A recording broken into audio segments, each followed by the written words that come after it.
अखिलेश यादव ने भाजपा सरकार पर साधा निशाना। जहां मिर्जापुर से खबर है, उत्तर प्रदेश के पूर्व मुख्यमंत्री व सपा मुखिया अखिलेश यादव ने मझवा विधानसभा उपचुनाव में समाजवादी पार्टी की प्रत्याशी डॉक्टर ज्योति बिंद के पक्ष में स्वामी गोविंदाश्रम इंटर कॉलेज पेड़ापुर में जनसभा को संबोधित किया।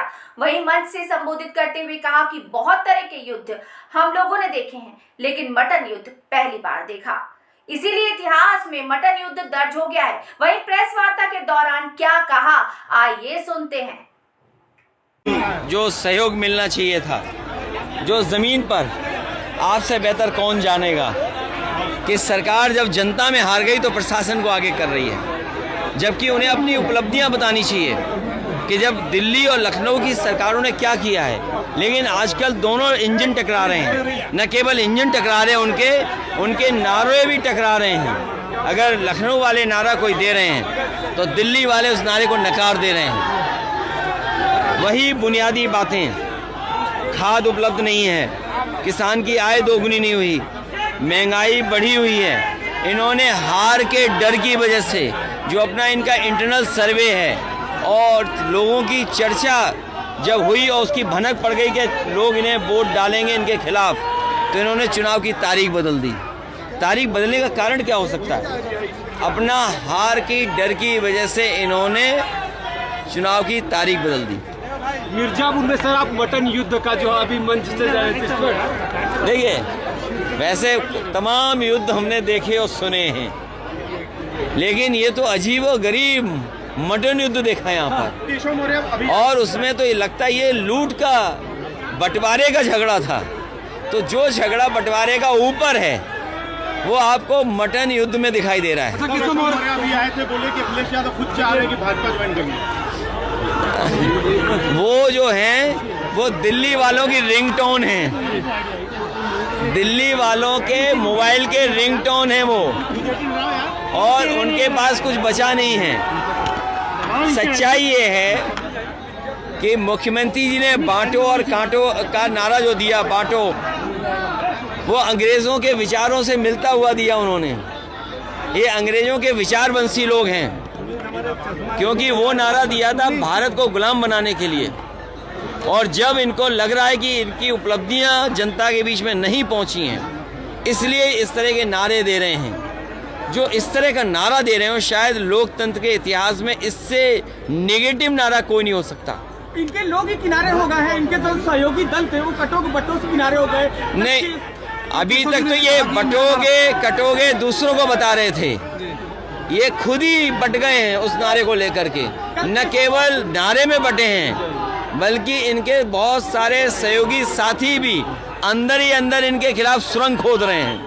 कल अखिलेश ने बड़ी बात कर दी थी कि अखिलेश यादव कोशिश कर रहे हैं बीजेपी के लिए। हमने कहा है कि जेपी नड्डा से संपर्क करें और उनके लिए एक माफिया क्या वो शर्तें रख दी हैं, कह रहे कि हमारी ये शर्तें हैं। मैं ये कहता हूँ उनको आईना देख के आना चाहिए। माफिया, अपराधी, गुंडा, बदमाश, सवाल वो नहीं है। इन्हें पीडीए जो है वो भी डीएपी नजर आ रहा है, पीडीए और डीएपी में नजर नहीं आ रहा इनको कुछ भी। इसीलिए आज किसानों को डीएपी उपलब्ध नहीं करा पा रहे हैं, क्योंकि इन्हें लग रहा है कि अक्षर पीडीए और डीएपी एक ही चीज है। क्या अखिलेश यादव हटने वाले हैं? क्या मुख्यमंत्री हटने वाले हैं? देखिए, प्रशासन के ही दम पे ये चुनाव लड़ रहे हैं। इसलिए मैंने कहा, प्रशासन से मैंने यही कहा है कि बाबा साहब भीमराव अम्बेडकर जी को याद कीजिए। उन्होंने हमें एक वोट डालने का अधिकार दिया है। आपकी जिम्मेदारी है ज़्यादा वोट पड़वाना, लोग सुरक्षित होकर के वोट डालने जाएं। आपका काम ही नहीं कि वोट रोकना। इनको निर्देश मिले लखनऊ से कि वोट ना पड़ पाए। जो समाजवादियों के अच्छे बूथ हैं उन पर वोट नहीं पड़ना चाहिए, वोट रोकना चाहिए। तो हम कह रहे वोट क्यों रोक रहे हो? आप भी कपड़े बदल लो, आप भी चुनाव लड़ लो। महाराष्ट्र एक तरफ मुख्यमंत्री जी और ऐसे अधिकारी लोग, याद रखना, ऐसे अधिकारी लोगों के लिए वो डीजीपी ने क्या कहा था, अभी जो पूर्व डीजीपी जो पहले डीजीपी बने थे, कि जो सरकार के इशारे पे गलत काम करते हैं, समय आता है उनके साथ कोई खड़ा नहीं होता है। जो सरकार फेक इनकाउंटर करती हो, अपनी कुर्सी बचाने के लिए इनकाउंटर कराते हो, लोगों में दहशत फैलाने के लिए इनकाउंटर कराते हो, सोचिए उनके ही डीजीपी ने क्या कहा कि समय आएगा तब आपके साथ कोई खड़ा दिखाई नहीं देगा।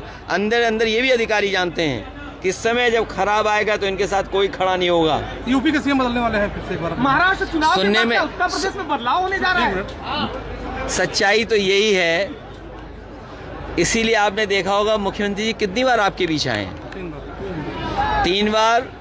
और डिप्टी सीएम, मंत्री, विधायक, सांसद, न जाने कौन कौन आ रहे हैं। वो इसी घबराहट में हैं कि अगर परिणाम अच्छा नहीं हुआ बाई इलेक्शन का, तो जिस तरीके से परिवर्तन बीजेपी करती है उसी तरह परिवर्तन यहाँ हो जाएगा। उत्तर का घपला लग रहा है क्या कि 9 सीटों पे घपला कर सकती है बीजेपी?